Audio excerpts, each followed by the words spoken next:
Om. Om.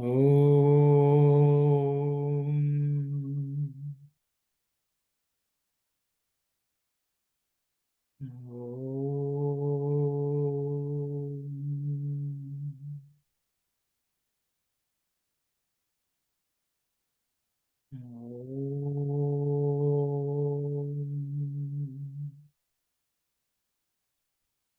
Sai Vahini. Just to recollect where we were last week, we were discussing about how each one has a particular role in this world. Each clan or each race has a role in this world. And we have to, all of them have a unique message for everyone. And we could learn. I think that's where we discussed last week. We spent quite a bit of time discussing that. I think we can continue from where we left off. Sairam, Kalyani, you can.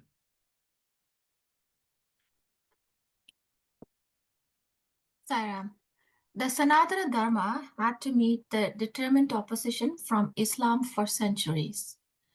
Political subjection to Muslim dynasties added to the problems. The cry, Allahu Akbar, rose to the skies and challenged the very existence of Bharatiya culture that had been fostered since ages by seers. No other nation suffered so long and so deep from such fear. But the eternally fresh and vital Dharma of this land has stood the test, and even today, Sanatana Dharma is as potent and valid as ever. It is ready to meet any challenge from any new quarter. From the signs of the times, it is evident that this culture is today dominant and powerful. Why it is prepared even to march forward and expands its area of constructive influence. Expansion is the sign of life, is it not? Okay, thank you very much. So we will, Auntie, we can read Telugu.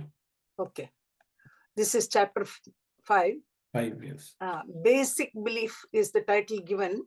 Actually, Swami gives Maulika Vishwasamu. Maulika Vishwasamu.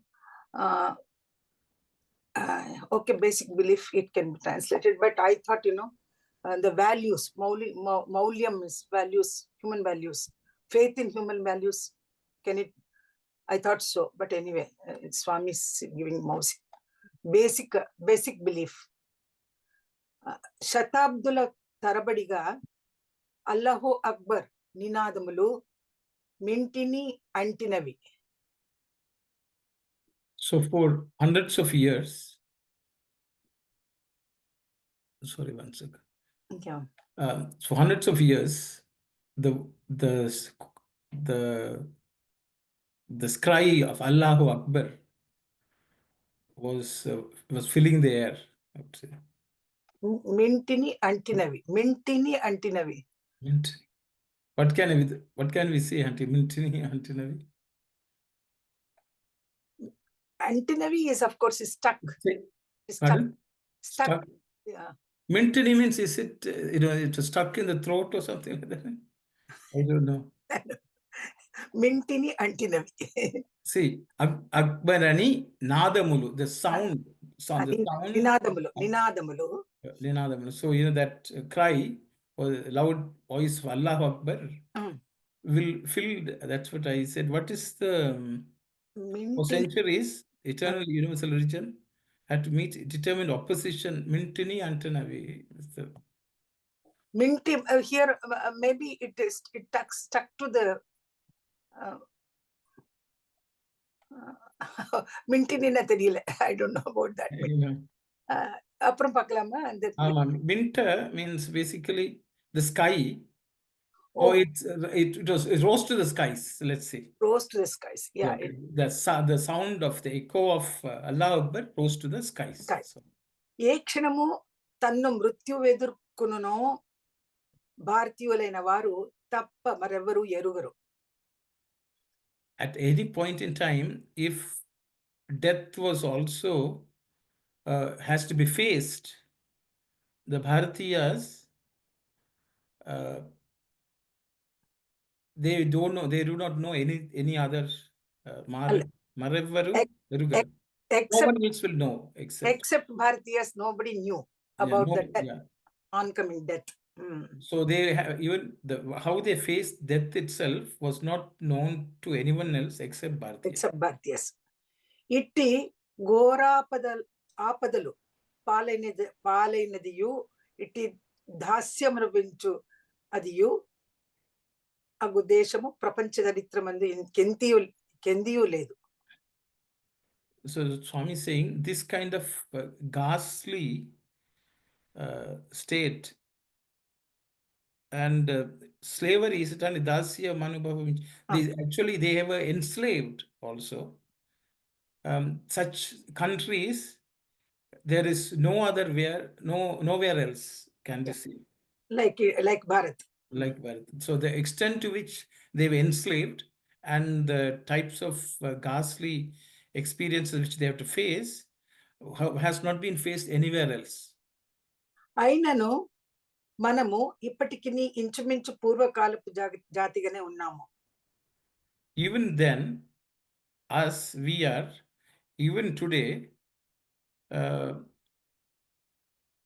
we are continuing what was experienced in the past. Yeah. We are almost we are at the past. Yeah. ఇంతే కాదు,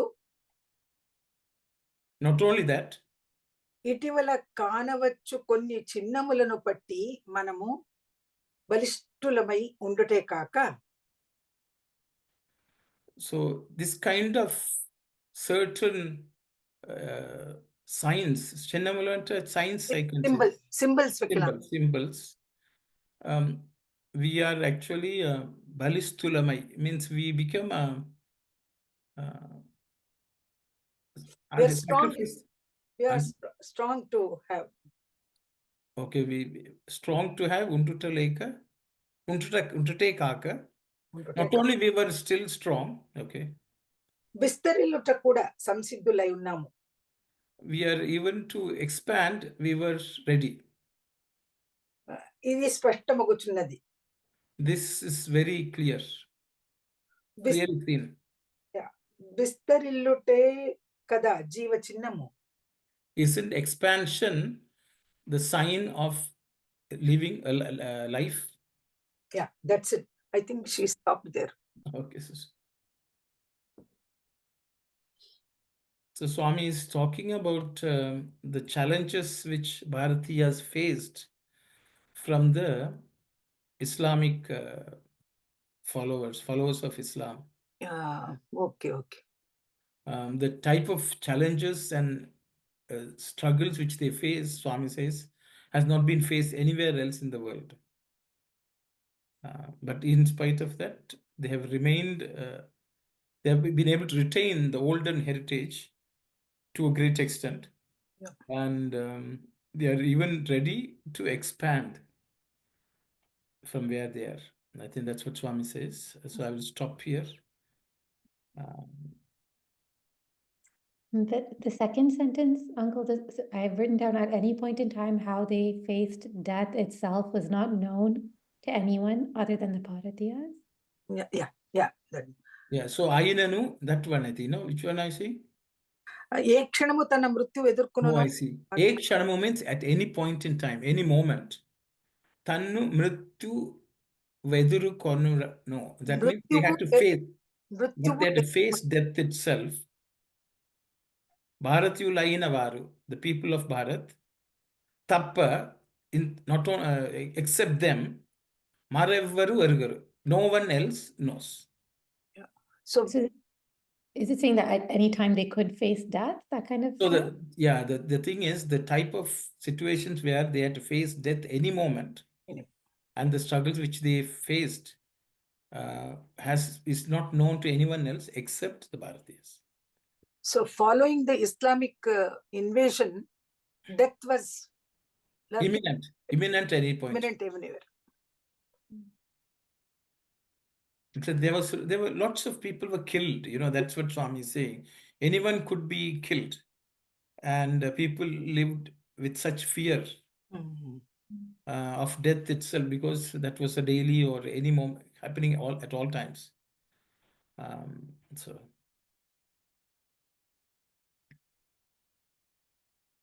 Brother, Gora, Swami, yes, sister. the challenge is because of the cruelty, like the killing and all. That is the challenge we are talking about. Am I right? Yeah, Swami says Gora Padala means very. That is the challenge. Pardon, Gora means they were very rough, Yeah. violent.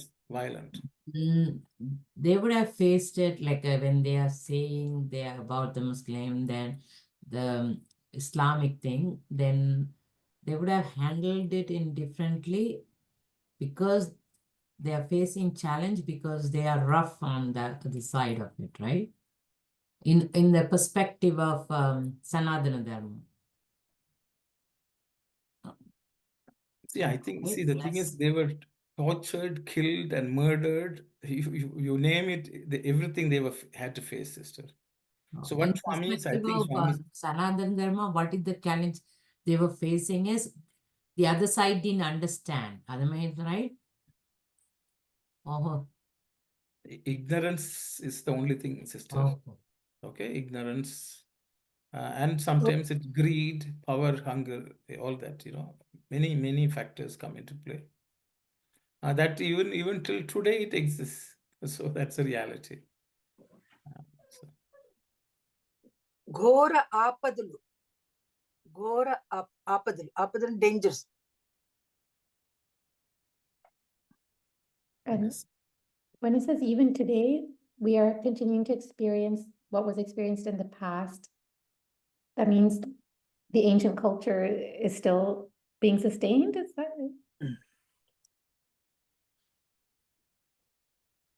So Swami is saying that inchi minchi to a great extent, to some extent, the ancient traditions are still held fast.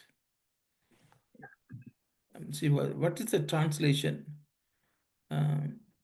Even today, the eternal religion is as potential and valid as ever. I think that's what inchi minchi means. In Tamil, we will say minchi minchi. Almost Almost. inch minchi solva. Purna I mean, Kala means like ancient times. Yes, yes, brother. what I was saying, I think Inchminch, he was putting in a positive note. I think Inchminch stayed as is, no big damage, kind of, right? He was trying to say. Can you say that, or other way? I think inchi. I don't know, inchi minchi. Yeah, from the general usage, it is inch minchi. Almost we are there. Yeah, almost there. Not big, no big change. Almost, yeah, close to 100%. Not 100%, but Close to. We can say close to.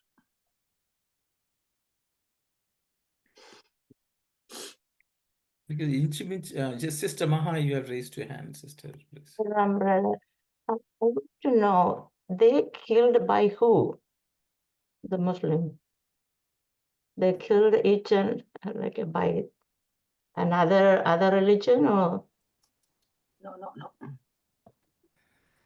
So, see, the thing is, I think there are enough people from India. I think they should be able to speak here.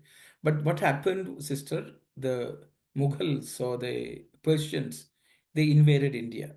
Okay, they invaded India.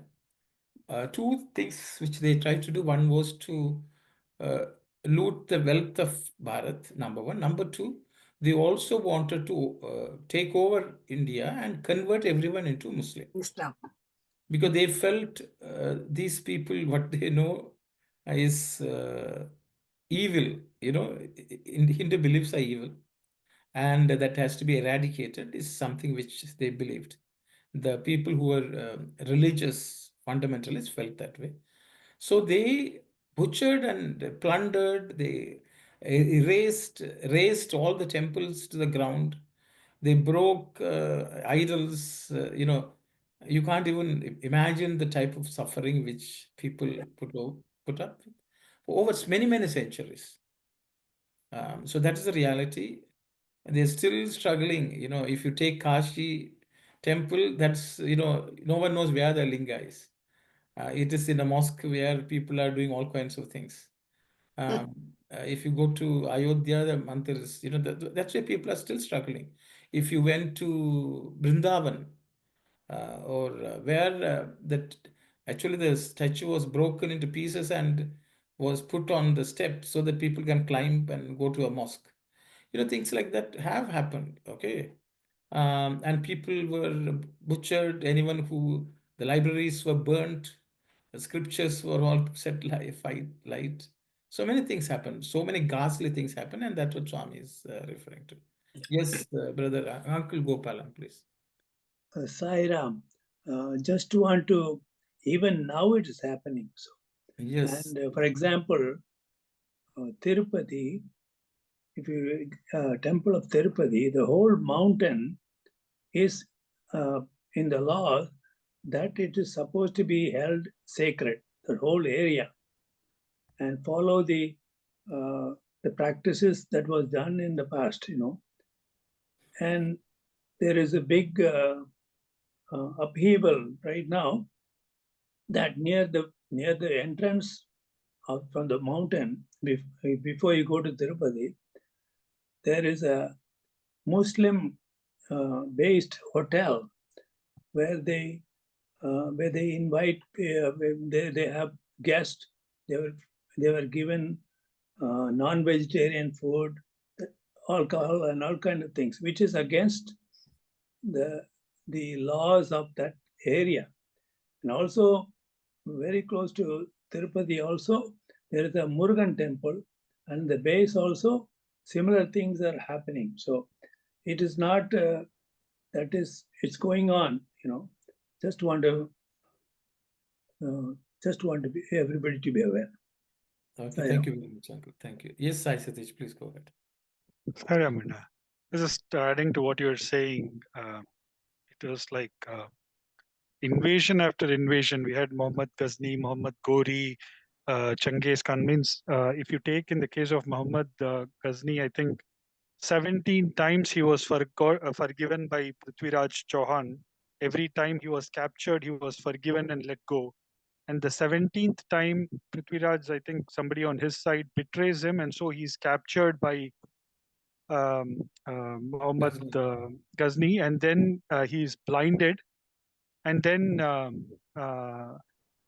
he's, of course, the whole thing of Shabdabedi comes where he's finally able to get rid of Muhammad Ghazni. But what happens is this great land, when Alexander the Great had invaded, the first time when he came to India, he saw two people fighting, and what they were fighting, one person who had sold his land to other person, the other person finds a pot of gold, and this other person who has bought this land has got that pot of gold. He tells this other person who sold him that this pot of gold actually belongs to you, and the person who sold that plot of land is telling the other person, no, the land you have bought it, so that gold actually belongs to you. They were fighting in the sense they were fighting for the wellness of the other person. That is the greatness of Bharatiya culture, which Alexander himself found so contrasting to what because he had literally conquered the whole of all the way from Greece. He had conquered and come, and here he saw that the spirit of sacrifice is something else, and that is what Sanatana Dharma has always stood for. And I think this kind of plundering and this kind of what do I call in terms of whether you call it massacre or all of this was completely against the norms of how Sanatana Dharma happens. Even when we know Mahabharata, the war of the great battle of Mahabharata happened. In terms of how a battle happens, there are code of conduct that needs to be followed. And here was something that was completely violation of dharma on all fronts, which literally put everybody's in terms of having that highest, what one believes as God as the highest, and living such a life was put to a test, because if you didn't follow if you didn't convert, it was literally that you would lose your life kind of a situation, and much of the plight that the families had to go through was horrendous. So that's where I think Swami is bringing out the kind of challenges that they had to face in letting go of what they believed across ages and following the tradition for the sake of just being alive. How much of what a nightmarish situation it would have been. Sairam. Thank you, Sai Satish. So I think everyone will be wondering why a Swami who says Sarva Dharma, all religions are one, why is Swami saying this? I think it's a question which may pop up in everyone's head. That's why last time also I said the way what Swami is talking about Sarva Dharma is not a political concept, it's just a spiritual concept. So the reality is even today, people who subscribe to any of those religions, if they're not open-minded, they will not be able to accept Sanatana Dharma. It's a fact, it's no fault of theirs. They're born into a particular belief system and they're living. And I think Swami is pointing this out so that we are aware of it. The thing is, and talking about what Sai Satish spoke about Prithviraj Chauhan, Swami in one of his talks is telling, even tolerance has a limit. He's telling Prithviraj Chauhan should have been a bit more. He should know that that alone is not to be practiced. You need to practice what has to be practiced so that you protect dharma itself. That's also an equally important thing. This is what Krishna is telling to Arjuna. So Swami is, when Swami says all religions are one, he also understands that there are different levels of growth for every religious people. But as people of Sanatana Dharma, we should understand that they are also growing. They are also evolving. I think that's very important. But we should not be naive for them to destroy what Sanatana Dharma is. I think that's the point. Swami would say you wouldn't give a gold chain to a baby, a child, and they will not know what to do with it, how to protect it. So I think it's similar. I think so. That's why Swami is spending a lot of time explaining and describing it. Because people may not know, people may forget. So I will stop here. Saira.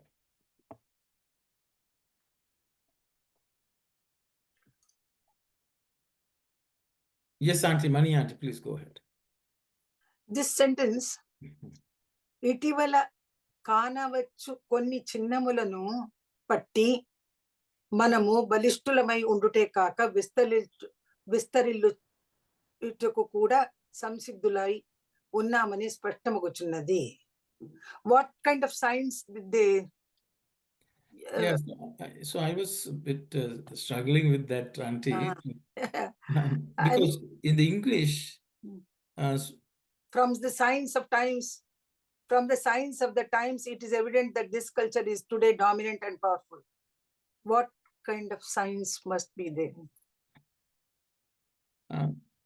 From the signs of the times, it's evident. That's what he's translating it as. Is he referring to media, you mean? Because of the media, it spread across, maybe? Even though it happened within India, whole world, no, something like that? Maybe using media as a means here? So, I don't know whether Swami, see what Swami is saying is, if you look at the way things are, there are certain signs which we can see among the Bharatiya practices. Swami, that's what Swami is saying. From that, you can know that they are still retaining that strength. So if you walk around in India, you may move or travel, you will see there are certain pockets where Sanatana Dharma is still retained. There are still signs of it still flourishing. In spite of all these damages, they still survived. So if you look at Kumbh Mela today, millions and crores are going. that means certain practices have somehow survived in spite of all the challenges which they faced. I think that's what Swami is saying. So Ah. Chinna means those signs, I think, maybe. Auntie? Sairam, what I think that, even though Islam was spreading like anything, like wildfire, it was evident that the culture was so strong, it was dominant and it was powerful to face those challenges of that time. Because the influence of Islam was so much. That is what I feel from the signs of the times, it means. Yes. Konni chinnamulu. Swami is saying is. So itivala, itivala means today, Auntie. Like alla itivala in the madi. Like this itivala. In the madri chinnangal. So like this chinnas, like these symbols. Okay.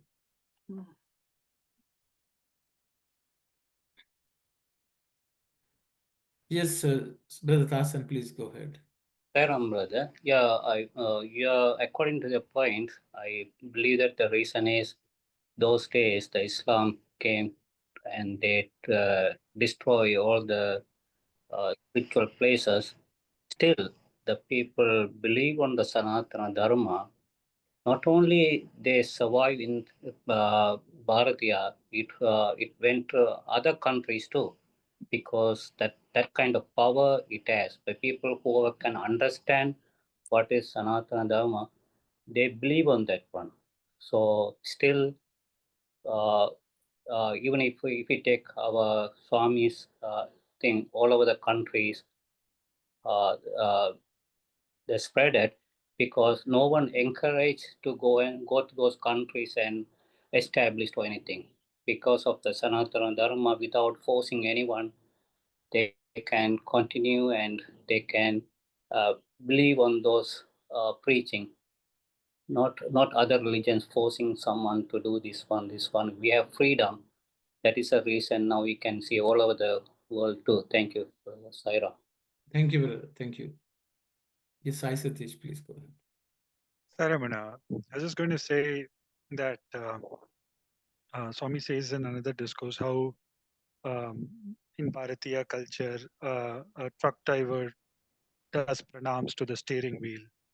How the cobbler who's mending the shoes and so on, they bow down to their tools and all of that. So I think even for us, like when we accidentally touch somebody with our feet, we immediately touch them and touch to our eyes. Those kind of belief systems may seem superficial, but ingrained in them is the highest truth that everything is God. And I think that is what has been sustained time and again in the Sanatana Dharma, despite invasion after invasion after invasion, it has still sustained because it has been interwoven into the fabric of the spiritual DNA of the Sanatana Dharma or the Bharatiya culture. And that is where I think it is able to survive every onslaught, every invasion, and it goes back. It takes on that, it goes through that, it may have all of the challenges, but ultimately it stands the test of time. Sairam. Thank you very much, Sai Satish. Yes, Auntie, please go ahead.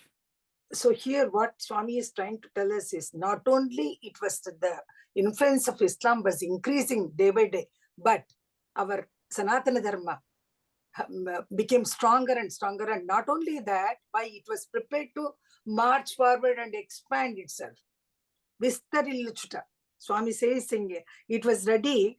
Vistarilutaku kuda samsiddulavai. We were ready to expand ourselves. Unnamani spashtavakuchunnadi. So there was constructive influence on others, or it is being influenced by others. Yeah, thank you, Auntie. See, I'm sort of, maybe it's, see, for example, Swami himself was born, actually, if you look at the permanent charter of Swami's organization, Swami says the incarnation, Sri Avatar itself is for re-establishment of Sanatana Dharma. And he also says the Sathya Sai organization is for propagating Sanatana Dharma. Okay, so this was stated in Swami's organization. in 2014, when we attempted to chant Vedam and do some things in our center, the head of SSIO, Mr. Dabaran, sent me a warning letter saying, if you try any of this, you will have to be expelled from the organization. So at that time, I was so sad. And, I remember praying to Swami, you have come and you have told everyone should learn. What is our situation? And in Canada, maybe hardly a handful of people knew something about Vedams. But today, we have a large number of people who have learned Vedam and are practicing. So I'm saying the Sanatana Dharma has this ability to, again, so resilient. Not only it has come and it has spread also. It is not only in Canada, in many other parts of the world also, where there were forces within the Sai organization and which are still there. The person who sent me the letter is the national coordinator for SSIO today. And but what I'm saying is, in spite of that, Sanatana Dharma has spread within Sai organization, among Sai devotees. So much so that when the Rudram was chanted during Atirudra Mahayajna, Canada was one of the top countries. So that is the power of Sanatana Dharma, not of individuals. Swami also sent enough number of people to train everyone in Vedam, and so Swami has his own ways, or Sanatana Dharma has its own way of propagating itself by supporting the growth of Sanatana Dharma among people. So I think Swami shows his own way of how Sanatana Dharma has, Swami said, Vistaran today. It is expand also. Not only it is alive, but it expands. So I think and it has influence on others also. Yes. That influence and expansion is the sign of life, is it not? Swami is asking. And what Swami has done around the world, there were about 80, 90 countries from which people were dialing in and chanting Rudram during the Atirudram. So that itself shows the resilience and resurgence of Sanatana Dharma, and so people are benefiting all over the world. So I would just point it out.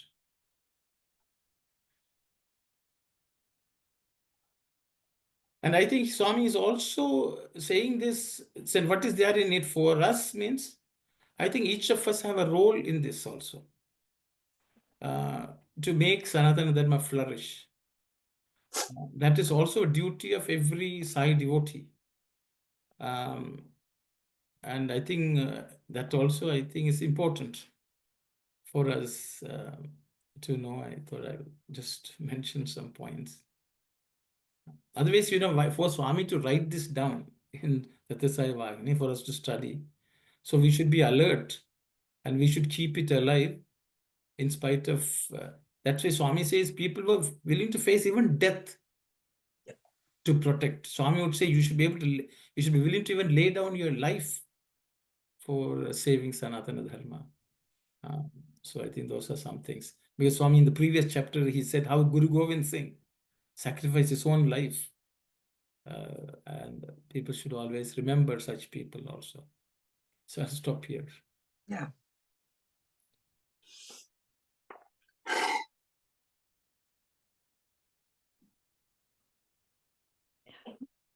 What does Swami mean by expansion is the sign of life? Expansion is sign of life. Anyone would like to comment? Expansion is a sign. Swami said, Vistarinchute. No, Vistarillute. Kada Jivichina. Yes, Sai Satish, please go. Saramana. Swami would say expansion is life and contraction is death.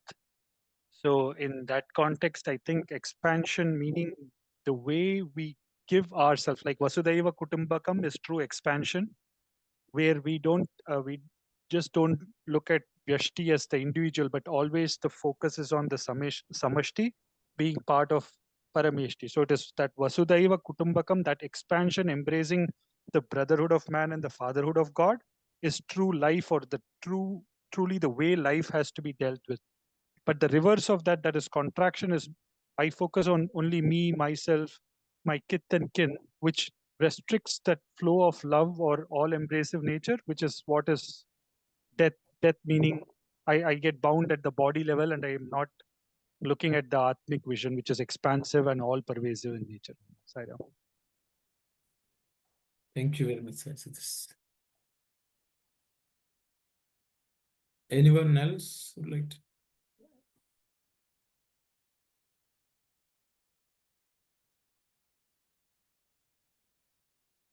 Yeah, just to add, I guess, in one place, Swami says, if you have a baby born, okay, if the baby is not growing, the parents will run to the hospital or doctor and say, my child is not growing because something is wrong. Maybe it's not alive. So, so we look for growth in anything as a sign of someone who is living, alive and kicking, or something like that, so as they say. So I think in every, if the child is not progressing, according to the markers of development, people are, people are worried. It's not growing, it's not walking, it's not talking. All that is expansion of some nature. Not only the physical expansion, but even in the skill, in knowledge, and if otherwise we are actually not alive. Swami will say, I think in spirituality also Swami will say, it's living death, or something like that. It's not life. So, when Swami was talking about how Bharatiyas are still retaining their strength and ready to expand, in the English translation it's saying today, and today they're still. yeah, Nedu. Swami used the word Nedu somewhere. Yeah, Nedu Bharatiya Siddhantamulu. I think Swami. Next sentence is written. Oh, it's coming. Okay, it's coming. Nedu Bharatiya Siddhantamulu. Oh, yes, Next sentence is that. So this is also referring to today, this last sentence that we read? Last sentence does not mention any day per se. Is there in the translation even today? That's what you are saying, no? Yes.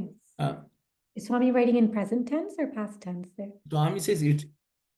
Itivala Kanavachu Konni Chinnamulu. This kind of signs which we are able to see today.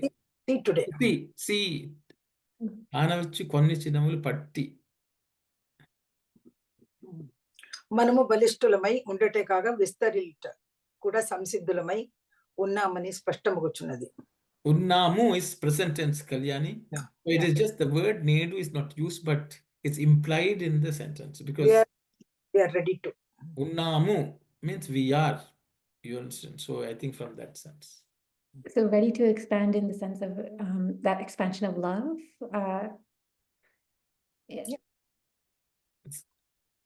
See, Vistarillutaku kuda. Not only we are powerful, balishtulamai undute kaka, not only we are powerful, but we are ready to samsiddulai. We are ready to expand it. That is very clear. Unnamani. We are ready to expand it. Is very clear.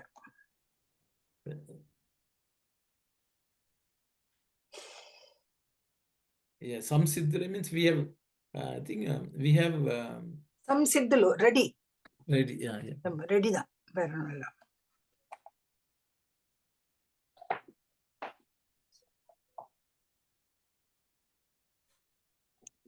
So not that we're going to go out converting people or anything like that, but in terms of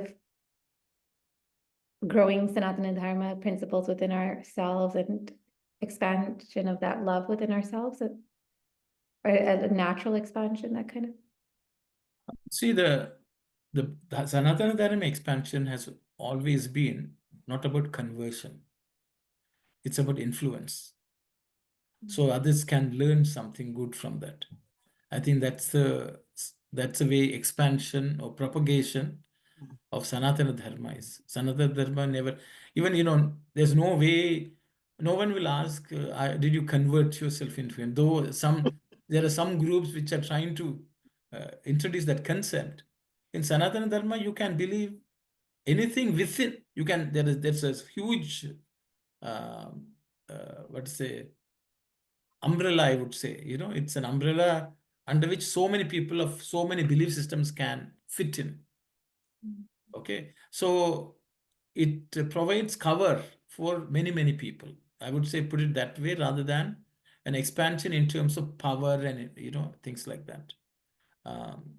It just, yeah, I'll stop here. Anyone else would like to share? I think it applies to us also. I think we should understand. See, many people think Sathya Sai organization should expand, when more people should attend bhajans, more people should believe that Swami is God.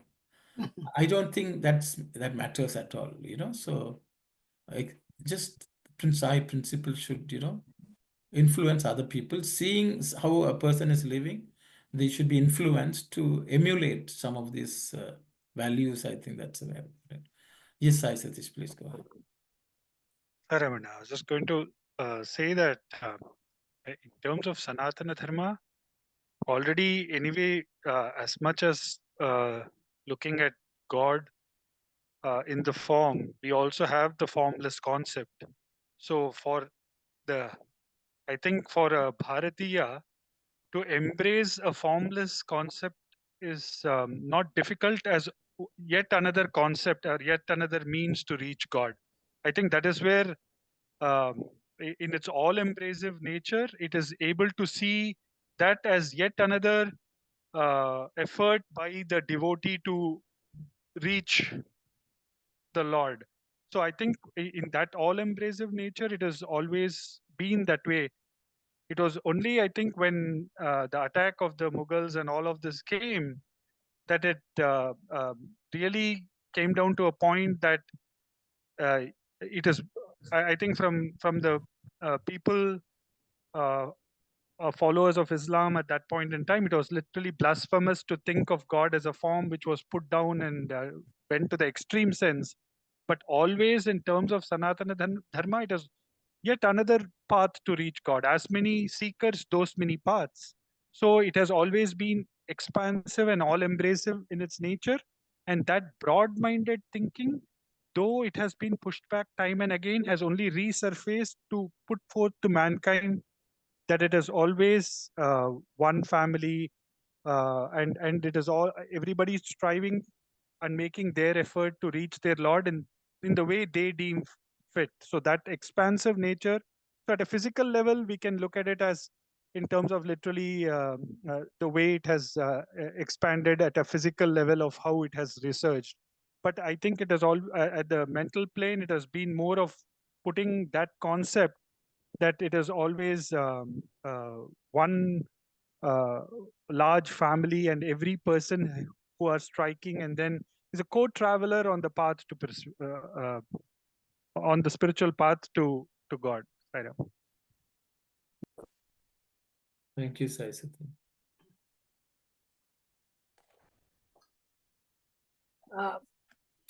Sairam, Auntie. see the chapter's title, I would just like to expand it. Maulika Vishwasam. Mula, from the word Mula, Maulika. Root. So here, Maulika is fundamental, or what basic, what it is given here. What I think is, we are talking about the values, human values. In this paragraph, because of our strong belief in our human values, we have stood very strong and powerful. I feel the chapter's title may be, it can be taken in this way also. Yes, Auntie.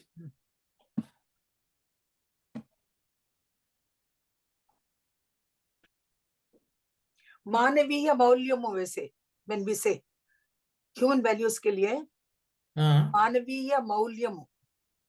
Oh, I see. Maulyam. Manaviya Maulyam. That's what I have come across in other languages also when we say about human values.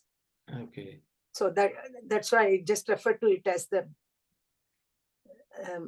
value-based belief we have got. We have. Okay. Because the word mulya also means wealth, money. This Mulya. Manaviya Maulya. So it's basically one pratyaya is added to mulya to bring about maulya. Maulya, yeah. Okay, so it's like Dasharatha, Dasharatha and things. Yeah, that's like, just like. Yeah. So they same way only Mulika also. Maulika Vishwasam. Swami has written Maulika Vishwasam. So Maulika can also mean Mulika. Mula. Yeah, so it's Mulika also means radical, primary, principle. Primary also can be said. Yeah, I agree. Yeah.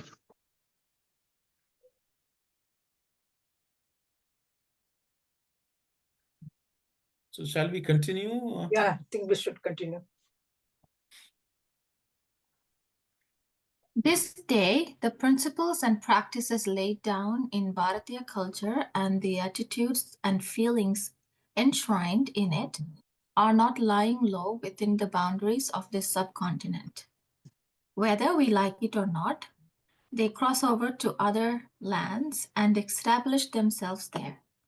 The main ideas, the essential outlooks, penetrate the literature of those people and permeate their thought processes.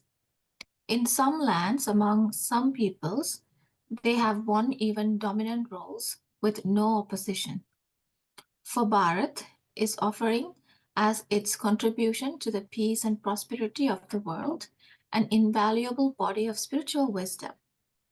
This contribution is more elevating than that from any other country. It is more necessary, more basic, and more precious than that any other nation can give. This fact is becoming clearer to all mankind. Thank you. Sairam Aunty, we can. Yeah. నేడు భారతీయ సిద్ధాంతములు భావములు భారతదేశపు సరిహద్దుల లోపలనే సరిహద్దు means boundary సరిహద్దుల లోపలనే అణిగి ఉండలేదు. So today the philosophical principles of Bharatiyas and their feelings are not confined to the boundaries of Bharat. మనకు ఇష్టమున్ననో లేకున్ననో అవి దేశాంతములలోకి వచ్చి పరిక్రమించుచున్నవి. Whether we like it or not, they are crossing the boundaries outside the country and also expanding. Establishing itself. వచ్చి పరిక్రమించుచున్నవి. ఇతర దేశ వాంగ్మయులలోనికి వాని సారము దిగిపోవచ్చున్నది. In the languages or literature of other countries also, this essence of Bharatiya literature is entering.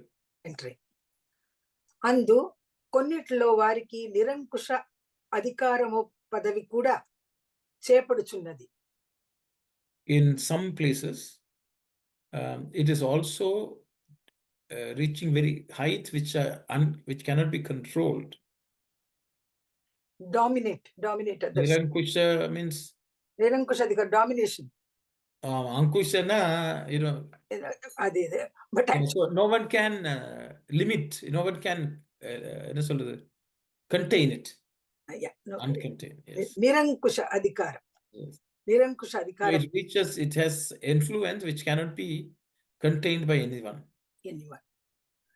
ఇందుకు కారణమేమనగా, the reason for this is ప్రపంచాభ్యుదయ సమష్టికి భారతదేశము తన వంతుగా అర్పించిన భాగము. ప్రపంచాభ్యుదయం, for the growth of, for the prosperity of the world, for the prosperity of the entire universe, whatever has been offered by the Bharatiyas, the country of Bharat. It is Tanavantuga Arpinchina Bhagam. Tanavantuga, what can we say? Auntie? It's offering its own, its contribution. Contribution. Okay. Tanavantuga Arpinchina Bhagam. It is. So it's the part which it's contributing to. Yes, Brother Prasad. Sharing as a part of my share. Okay, Right. the share. Thank you. Tanavantuga Arpinchina Bhagam. ఈ దేశమునగల తత్వ పారమార్థిక జ్ఞానము. In what the principles and the knowledge which is available in this country. తక్కువ దేశపు సమర్పణములన్నిటికున్నను. Compared to the offering of all the other countries. మహోత్కృష్టము, మహోజ్వలము, మహోద్ధాతము. Utkrishta means it's something which is greater, Utkrishta. Utkrishta. Mahojvalam, it's much more life granting. It's Ujvala means which is effulgent. Mahodhatamu. Mahodhatamu means which is invaluable. Mahodhatamu. The greatest gift. Greatest dhatam is gift. Mahodhatam. The greatest gift. Ayi undute ivi ani viditamaguchunnadi. Vidita means it can be seen or it can be. It has been clear. It is clear. It's clear. It is known rather. Viditam. Exactly. It's known. It is known. It is known. That it is so is known. That's all. I think she has read up to that. Okay, that's all. Yeah.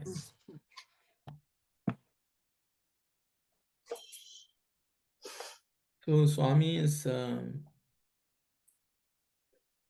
how the Bharatiya thought is entering the other countries in their own language and literature. This thought process and the philosophical truths are entering the others. And that's the way. So I think Kalyan, you asked the question, how is it expanding? What is it? So these thoughts are entering and helping all the other parts of the world also. As yes, brother, Uncle Gopalan, please go ahead. Sai Ram, Ramayana, for example, it's accepted in many parts of the world. Yeah. For how Rama has shown how to behave and how he behaved. These are all appreciated in many countries, beyond India. Just a comment, yeah. Thank you, Bhajan. Not only Ramayana, Bhagavad Gita. Yeah, Hare Rama, Hare Krishna. Bhagavad Gita is all over the world. It's accepted as the book of wisdom. Literature has influenced our literature has gone deep into others' culture also. Swami's thing also spreaded, right, for so many countries. All right. Yes, Auntie Saku, please. Sai Ram. Ever since our Lord introduced Veda chanting to everybody, and every human being should start chanting the Vedas. Now the other countries also have started. We could see when we went there, more people were chanting who didn't belong to India or Sri Lanka or any. They were chanting so diligently, so faithfully. The Polish, the Russians, the Middle East Muslims. So even Veda has spread everywhere through Baba. Thank you. This is my observation. Thank you very much. Sai Ram, when I went to Parthi, it was a Chinese New Year day. So people were chanting, Chinese people chanting Vedas and singing bhajans. so beautifully it was, it shows it's not necessary that expansion doesn't mean that we go and occupy their places, but the literature and the culture of our country has gone into other places. It has influenced others also. Sairam. Sairam. Anyone else would like to? So I'm saying the reason for this is what has been offered by Bharat, that sentence, the reason for this, for the prosperity of the entire universe, is whatever has been offered by Bharat. That కారణమేమనగా ప్రపంచాభ్యుదయ సమష్టికి భారతదేశము తన వంతుగా అర్పించిన భాగము. So the contribution of Bharat as its share, which it has offered for the welfare of the world. Universe. Sorry, so the contribution of Bharat as its share for whatever. For the Prapanchodaya Samashtiki, for the welfare and the growth of the entire world. Okay, and that is the reason why why the culture is reaching such heights? Yes. And then the next sentence explains what the contribution is. It's the knowledge. Yes. Yeah. So what the contribution of Bharat for the welfare of the world, is much greater, much effulgent, much uplifting than the share offered by all the other countries. Other countries. Yeah. Talking about, I think Sakwanti was mentioning, people are chanting Vedam. I don't know whether you all know, since Suprabhatam, there is this Deshantaragata Buddhastava Divya Murtim Sandarshanabhirat Samyuta Chitta Vritya Vedokta Mantra Pathanena Lasante Jasram. This is this verse in the Suprabhatam. I remember learning, long time ago, this Suprabhatam verse and thinking, Swami, you are saying, people of all countries are coming and chanting Vedam here. But, very few people are chanting. When I was a student, there were hardly about 6-7 people who would be chanting every day. Even in our school, there were only a few of us who knew the Vedam. Then I was thinking, how come this Suprabhatam verse is there? You can imagine that verse itself came into being, and the power of that is now seen when people from all over the world, Deshantaragata, from many countries, people have come. Vedokta mantra, the mantras which are contained in the Vedas are being chanted by them, and they are lasantya jasram. They themselves are shining. This is a Suprabhatam verse. But it sort of forecasted, it foretold what would happen in Prashantanagara. So it is now to see it coming to fruition is very nice to see. So,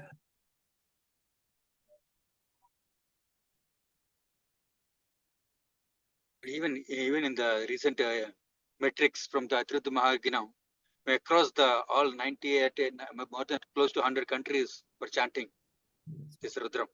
Yes. Yeah, very interesting.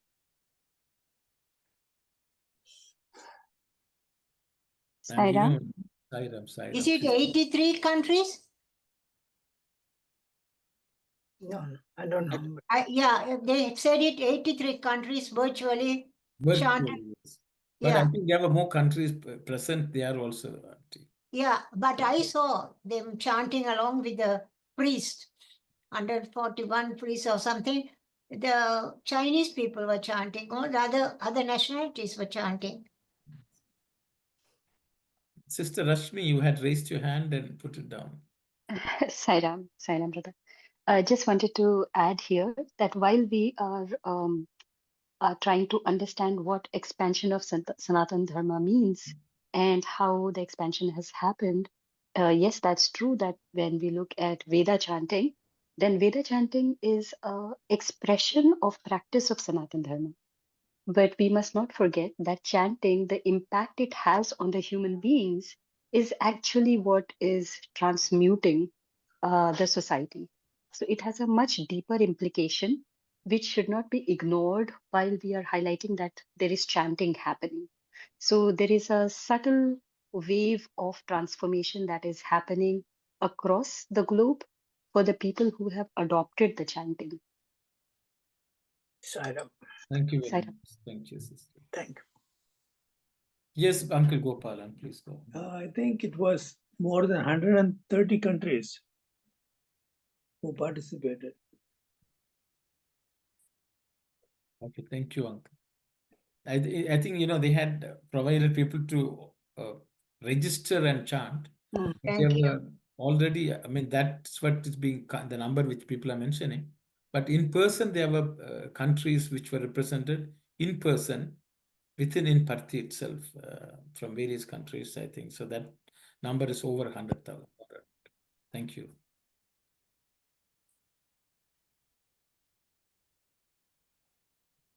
Anyone else would like to say anything? If not, we can move on. Yes.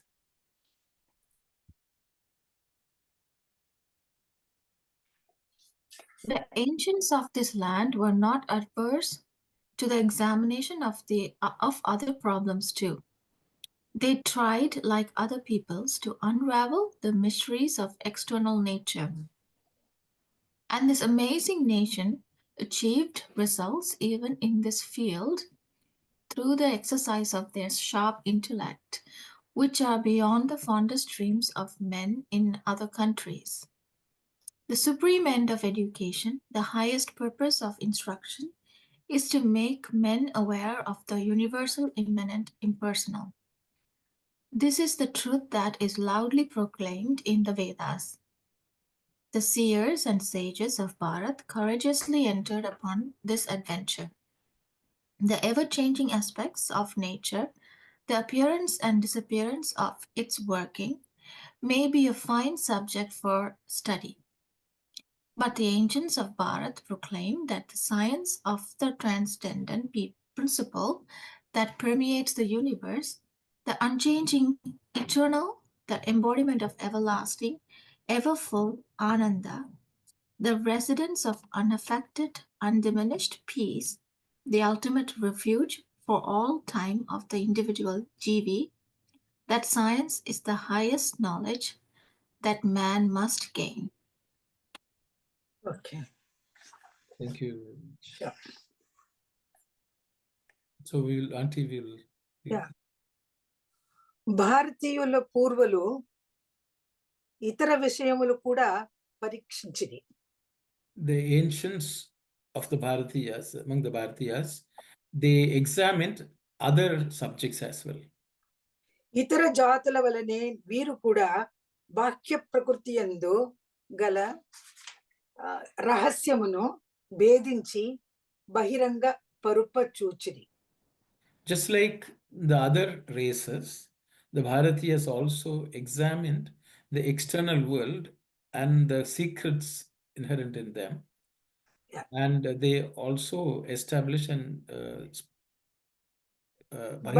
they discovered. They brought it out. They brought it out.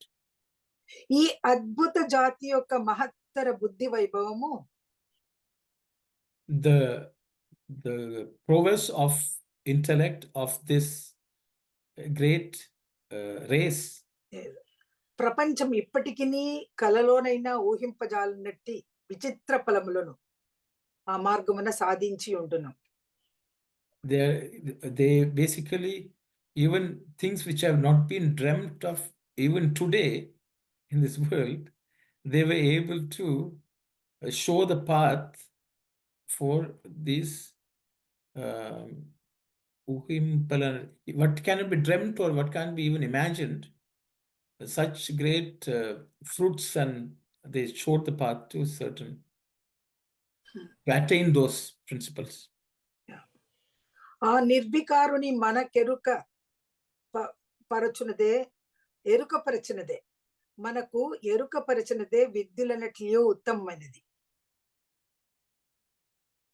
Okay, that which does not change. Nirvikaruni manakeruka. ఎరుకపరచది make us known. Make us know. Yeah.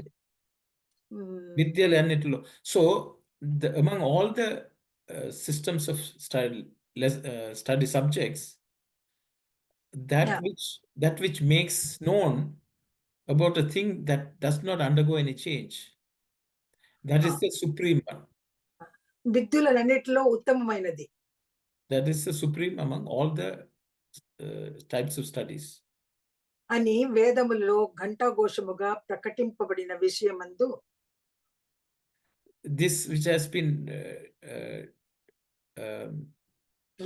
loudly stated in the Vedas, which is prevalent everywhere, or it should be established. Prakatimpabadina విషయమందు వారు ప్రవేశించిరి.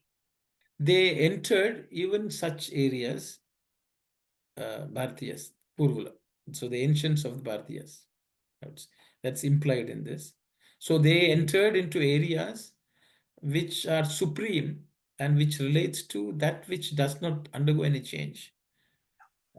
ఎప్పుడును మార్పు చెందుతూ అదృశ్యమగుచుండు ప్రకృతి యొక్క తత్వమును, the prakriti, the nature which continuously changes, but adrishyamagu, it disappears.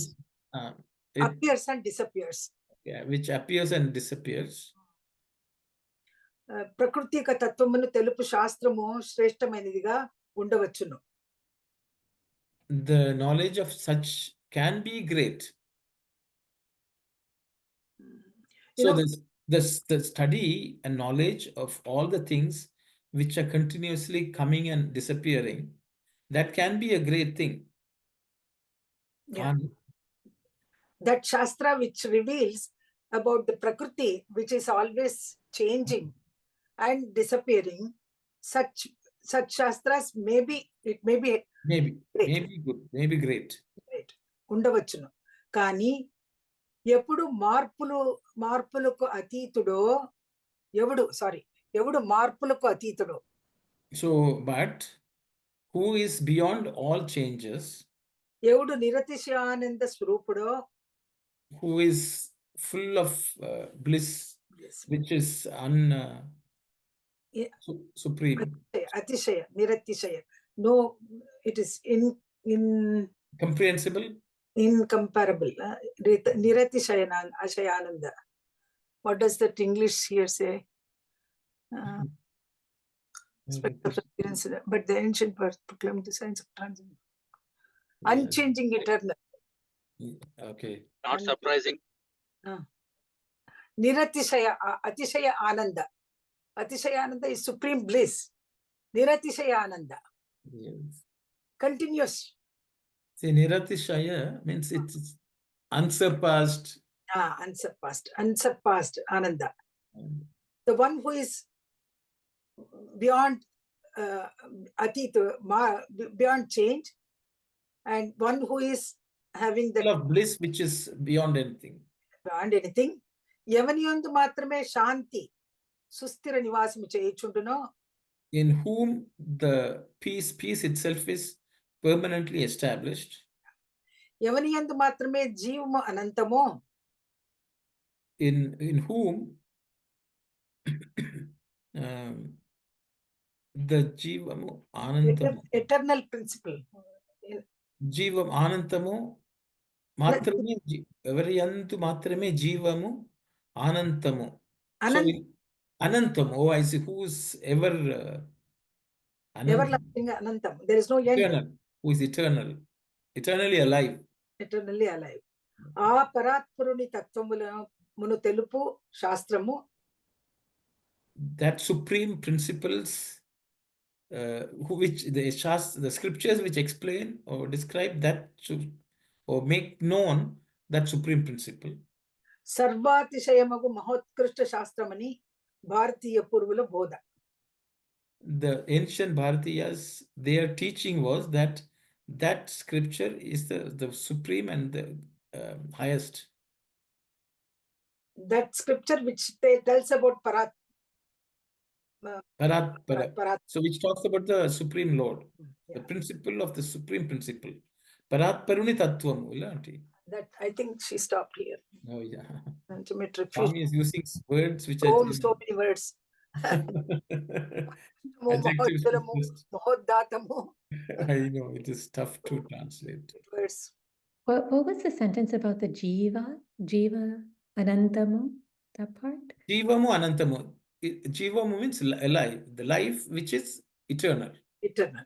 Yavaniyandu matrame jivamu anantamu. All our individual jivas go, we die, and then our jiva also goes into different bodies, but his jiva is permanent, eternal. Oh, in whom the life is permanent? Yeah, the life is permanent, eternal in whom? Oh.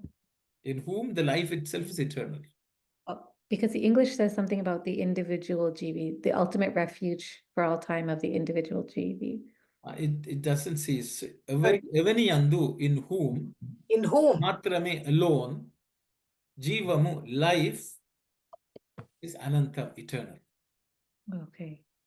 That's I don't know whether my translation is okay. Auntie, sorry, Auntie. What you said, it's appropriate. Okay. So what Swami is saying, life itself, in whom the life is eternal. That means he's eternal. So the way Swami has described, it's not that he is living forever. No. Life itself is eternal in him. So it's basically the principle of life, living itself is eternal in him. That means it's not that he is alive because of that. He is capable of making life, prana, itself eternal when it reaches him. That's the way to see, you understand? So I think that's way there. So in him, life itself is eternal. The concept of life is also eternal. So the way Swami has described, it's very difficult to translate. But English, that science of transcendent principle that permeates the universe, the unchanging eternal, the embodiment of everlasting, ever full ananda, the residence of unaffected, undiminished peace, the ultimate refuge for all time of the individual jivi. Oh, here, it says ultimate refuge for all the time of the individual jivi. Jivi is... Yeah. So, but I don't know whether, I don't know, that's what Swami is saying. Jivamu anantamu. So the way it is, life itself, the principle of life is eternal in him. Means finds a place to live forever. It's like, as if life itself has the possibility to live forever in him. Something like that. Does it say that, it's the ultimate refuge for the individual jivi? No, it's nowhere, Auntie. I didn't see it. I didn't see that. There, the jiva, Swami was referring as body, right? See, Jivamu is life, Atma. Jivam is life. Jiva, life. Which is Atma, right? No? I think Swami didn't use the word Atma, brother. Swami said the principle of life, living, as a concept is eternal in him. That's the way I saw that. Arun, can you just go on one by one? Okay. Yes, please. It looks like Greek to us. Greek, it is Greek. Wait. Please start from universal, immanent, impersonal. What does that mean? Impersonal is nirvikara. What Swami is trying to tell us. Universal, immanent, impersonal. But what is that means? See, Auntie, does it refer to God? See, everything is describing God, okay? But the problem is the way it is translated in English may be not very, we cannot see it in Telugu in the same way, equivalent words. That's all. But this, what Swami is saying is, nirvikaruni mano, nirvikara. Swami... Nirvikara means that which does not undergo any change. That nirvikara, nirguna Brahman. That's what he is referring to. Nirvikaruni mana erukka parachunade vidyalanatlo uttamamayinadi ani vedamulalo. So universal, immanent, impersonal means Parabrahman. Parabrahman. Yeah. So auntie, this is what he is translating. Eppudunu, always, marpu chenduti, that, no. ఎప్పుడును చెందుతూ అదృశ్యమగుచుండు ప్రకృతి యొక్క తత్వమును తెలుపు శాస్త్రము శ్రేష్టమైనదిగా ఉండొచ్చు. So I think this one, Kani, evadu marpula katitudo, marpulaku atitudo. There, that is exactly what is needed here. Yes. So one who is beyond any changes. ఎవడు మార్పులకు అతీతుడో. Okay, he is beyond all changes. ఎవడు నిరతిశయానంద స్వరూపుడో. Whose bliss is ever full. It does not undergo any diminishment. That is his form. ఎవని యందు మాత్రమే శాంతి సుస్థిర నివాసము చేయుచుండునో.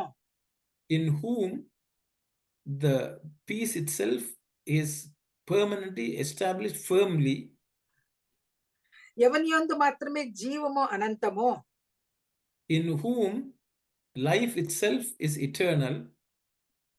In whom alone life is eternal.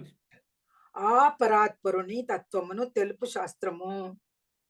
That kind of a supreme person's, the supreme principles, knowledge is revealed by the scriptures. Shastra. That Shastra is Sarvatisayamugu Mahotkrushta Shastramani Bharatiya Purvala Bodha. That scripture is unparalleled and supreme.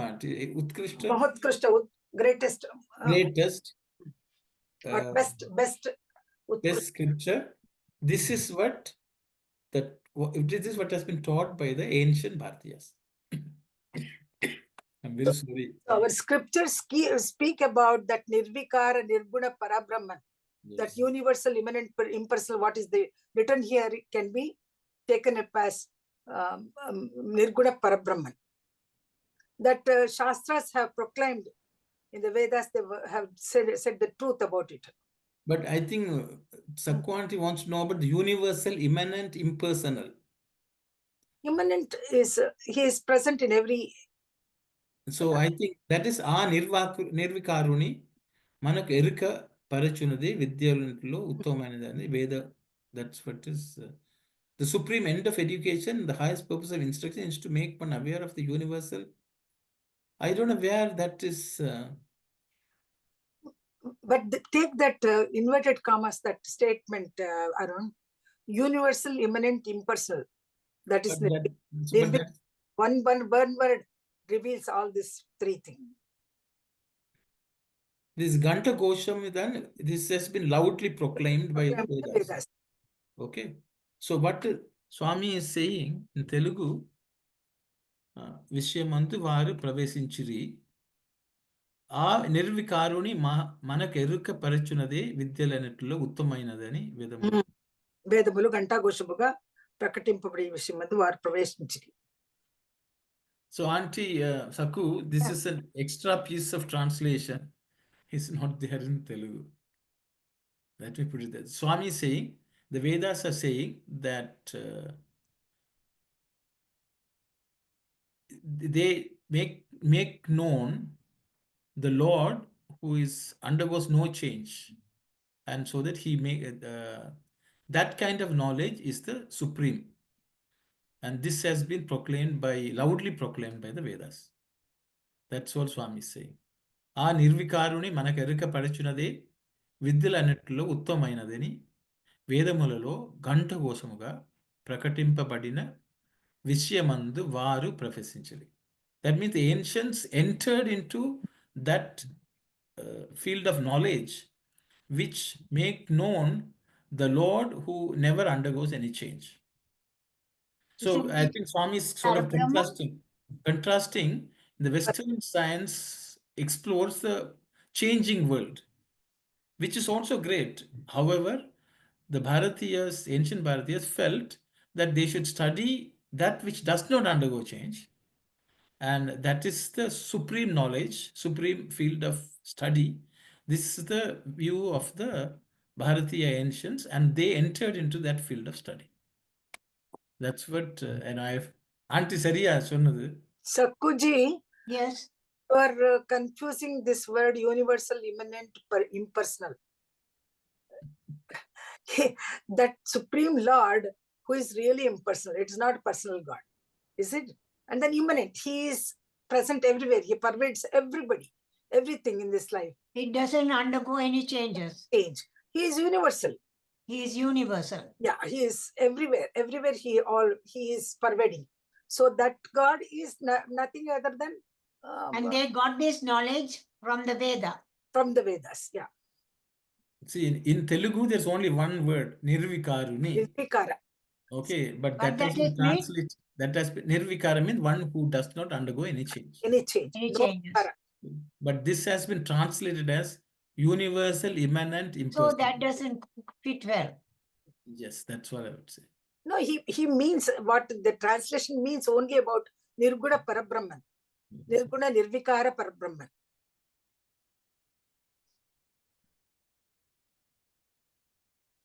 Okay, I And hope. then what is this science of transcend principle that is coming in the last thing? That I can understand everything that is being said. Transcend principle that permeates the universe. Transcendent principle. Yeah, transcendent principle that permeates the universe. Is this the same thing? Not only he permeates this universe, he is beyond also. Transcendent means it's beyond. Not only permeating this universe, but he is something beyond also. I feel. Auntie, the transcendent principle means with a description is given as that permeates the universe and all. My thinking is, I think it's a transcendent principle is you are not the body, you are not the mind, you are Atma. Then that permeates universe like that only, that sentence goes. So that describing the... That's what I said, Parabrahma. That's, yes. This So transcend over the body mind. That's how I'm looking at a transcendent principle. unchanging, eternal, embodiment. Yes, Yeah. everything comes in the Atma thing. The residence of unaffected, undiminished peace, an ultimate refuge for all time of the individual jivi. The science is the highest knowledge that man must gain. All this coming to Veda, right? Yeah. Swami is talking about who is this Parabrahman. Swami says, Yeah. "Ivadu Marpula Katitudo," who is beyond any all changes. Evadu Niratashyananda Swarupudo, Mm. who is ever blissful form, which undiminished bliss. Okay. Yeah. Then evaniyantu matrame shanti sustira vasamu cheyuchunduno, in whom peace itself is firmly established. In a, What has firmly established? peace, shanti. Okay, peace. Okay. Okay. Evaniyantu matrame, in whom alone jivamu anantamo, life is eternal. Parat paruni tattvamu, no? That kind of the one who is beyond all beyond. Okay. That's what I think is transcendent principle. Yeah, that's Parat para tattvamu. Parat. Parat paruni tattwamunu is transcendent principle. Principle. Okay, that's the way it has been translated. Okay. Telupu Shastramu, the scriptures which reveal that, or which make us known. Sarvadeshiyamagu means which is unparalleled. Mahodkrishta, great. Shastramani, scripture. It is such a scripture. Bharatiya Purvula Bodha. That is the teaching of the ancient Bharatiya. That's it. Okay, we tried word by word. Right.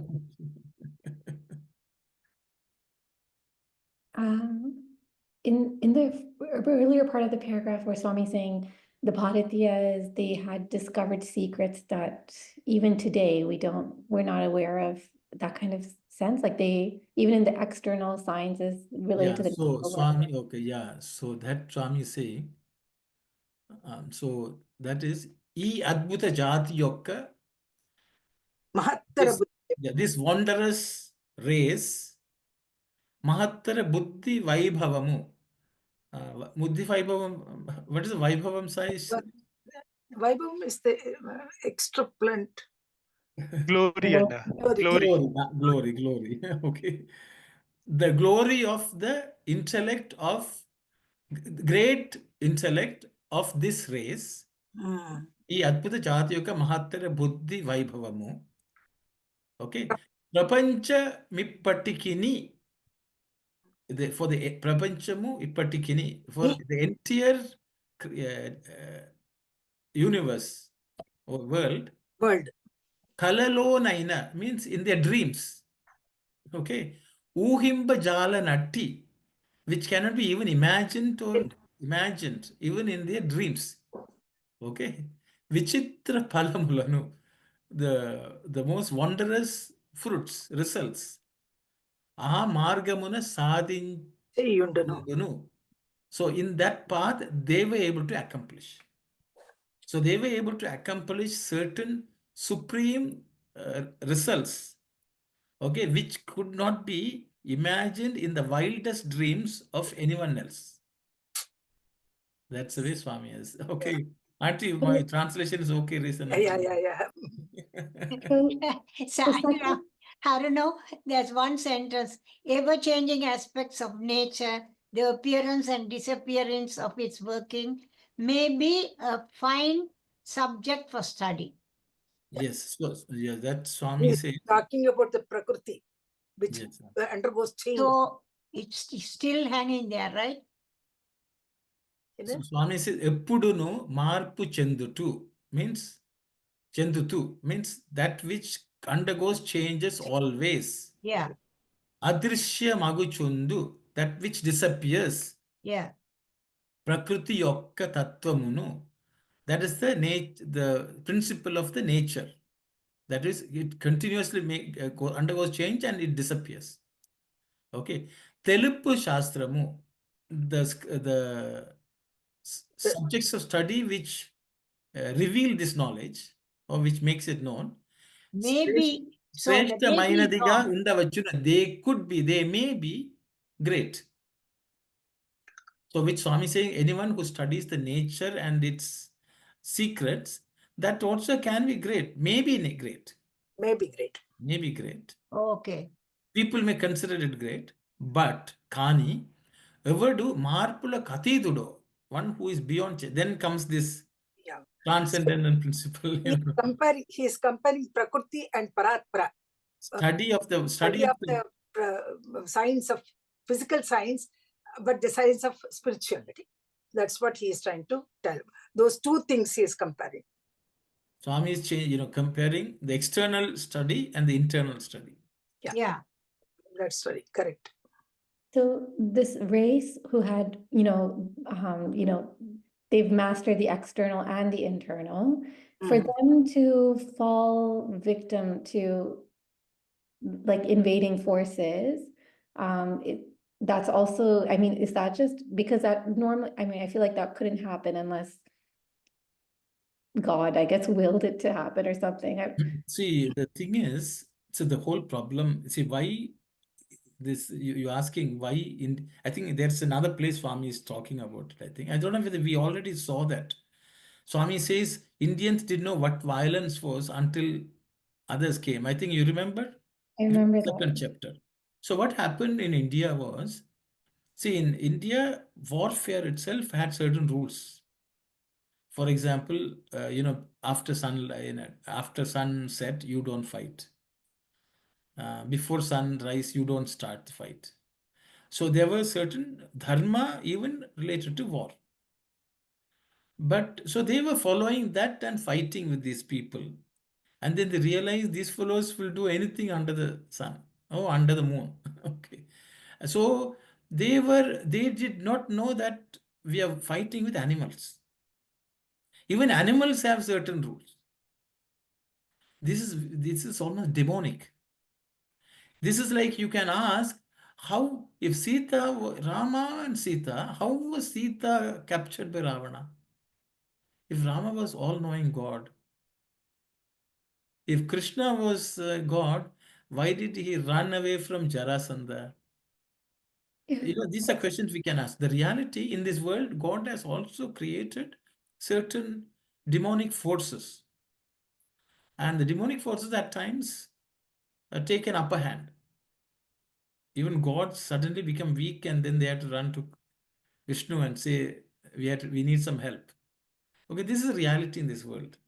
So the thing is, Bharat fell only because of that. They were still following the Dharma, but they fell victim, which is what I think Prithviraj Chauhan, which Sai Shati spoke about. Why he thought he should show compassion to someone who is asking for forgiveness. So this fellow, whenever this fellow was captured, he pleaded for leniency and compassion, and this Prithviraj Chauhan let him go. Then one day that fellow cheated him and caught Prithviraj Chauhan and dug out his eyes. So what happened when you want to follow Dharma, you can lose. That's what happened to Yudhishthira and Duryodhana. Yudhishthira was following Dharma. He had Bhima and Arjuna who were much more valorous than many of the Kauravas. But because they were following Dharma, they were sent to the forest. So but in spite of that, they came back victorious later. So I think in the Puranas and Indian literature also, you'll find such things, not only in Kali Yuga, even in other yugas, these things happened. I hope that answers. I will stop here. Others, anyone else would like to share your thought? It's just we were giving the example of Rama and Sita and how Swami writes how they discussed, oh, this is going to happen, like they were fully aware of what was going to happen, and it was their plot all along, right? So is that similar? Like, because did they physically discuss, or did they discuss at the spiritual level? I think those are questions we can ask. It's like, I think it's not that they said, okay, we are going to put a drama. I don't think it's like that. At the heart of heart, they knew that they have a role to play. So I think that conversation is a conversation at the spiritual level, is the way I understand. If that is so, Rama wouldn't have cried when Sita was abducted. Was he acting as if he was crying, or was he crying? These are I have to act as an ordinary person now. Okay. Even You said that Rama never cried. I don't know. I can't remember when you were taking a class in Sathya Sai Center, Baba Center, you said that. I said that? Yeah, you did. The real Atma Rama doesn't cry. The body which you think Rama may cry. Oh, now you come. The Atma Rama never cries. Yeah. And Rama identified with only that Atma Rama. Oh, yeah. But at the physical, mental level, there is pain. So you can see, if Rama was all-knowing, why they had to go search where Sita was. Why he has to ask Jatayu where Sita was taken. Yes, at the spiritual level, yes, they are capable of that knowledge, but he took an avatar and he bound himself to human limitations. So that's why I asked that whether Kalyani said, I said, at what level was the conversation taking place? See, sometimes Swami... Yeah. Swami, he did that. So, it's like that. Swami asked the boys who were sitting at the backstage, from where did you come? We coached them to tell that we came from you. Then he looked at us and then he said, chalo, chalam, chandosham. And he went. Baba says things, but he knows when he is asking questions from where we came. But he wanted to know what the children know, whether they know how to answer. And he knew who coached them up. all-knowing God, Lord plays a drama. Okay, Arun, I think it's 4:36. 4:36, my gosh. My God. Okay, we went past the time. So I think we'll continue this discussion. Whether Rama knew or Krishna knew and what happened by the Bal. Next week, we'll continue this discussion. Sai Ram, everyone. We'll close with Samastaloka prayer. Om Samastaloka Sukhino Bhavantu. Samastaloka Sukhino Bhavantu. Samastaloka Sukhino Bhavantu. Om Shanti, Shanti, Shanti.